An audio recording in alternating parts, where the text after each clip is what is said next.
થોડી દોટ મેલી ગડગડતી સિંહના નક્ષોરામાં લાકડી મારી સિંહના નક્ષોરામાંથી લોહીની શેડું ફૂટવા માંડ્યા. સિંહ ઘે ઘે કરતો 3 ડગલા પાછળ હટી ગયો. અને મેઘાણી આ નજરે દ્રશ્ય જોઈ અને આ કવિતાઓ લખી. પછી નેહડાઓમાંથી બધા ગોવાળિયા ઉઠ્યા, પણ એ ગોવાળિયા પાછળ દોડ્યા કેવી રીતે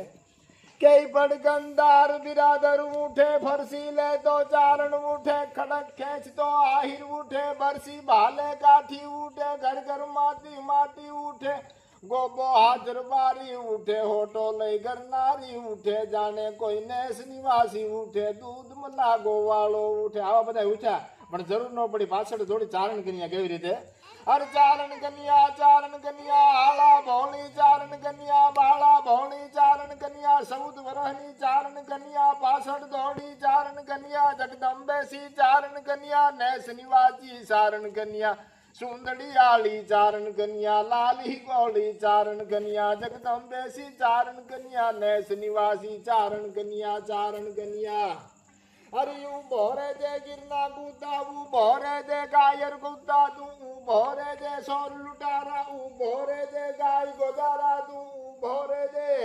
અરે ભૂખ મરા તું ઉભો રે દે પેટ ભરા તું ઉભો રે દે સિંહણ તારો ગાયર ભાગ્યો મોટો ભડવીર મુસાળો ભાગ્યો નર થઈને નારી થી ભાગ્યો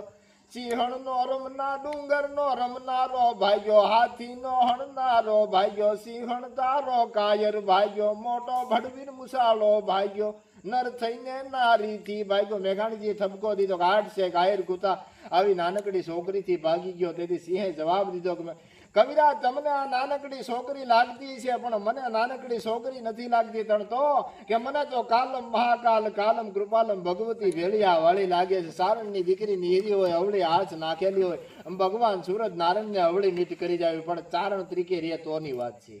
બાકી ફિલ્મના ટોકીજમાં બેઠા હોય, ગોઠણ સુધી કપડા પહેરાય, ત્યાં કોઈ કોણી હોય મારે કોને કેવી રીતે રહેવું, પોતાના કોળનો નશો હોવો જોઈએ એમ. એટલે એના વિશે પછી મેઘાણીજી કવિતા લખી કેવી રીતે કે હાવજ ગરજે વન રાવણ નો રાજા ગરજે ઐરાવત નો વેરી ગરજે ગઢપાતળિયો ધો ગરજે અરે મોફાડી માટે લો ગરજે જટ્ટાળો જો ગંધર ગરજે નાનો એવો સમદર ગરજે હાવજ ગરજે ક્યાં ગરજે અરે ડુંગર ના ગાળામાં ગરજે બાવળ ના જાળામાં ગરજે કણબી ના ખેતરમાં ગરજે ગિરિયોની ગોહરમાં ગરજે નદીઓની બેખડમાં ગરજે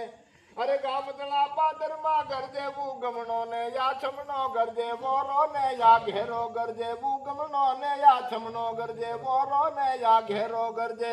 ગાડી દૂર થઈ નથી જાતી હાડોડોડોડોડો અને એક બાજુ ગજરાજ સિંહ હાલ્યો જતો હતો ને એક કાંઠે કેસરી હાથી હાલ્યો જતો હતો ને એક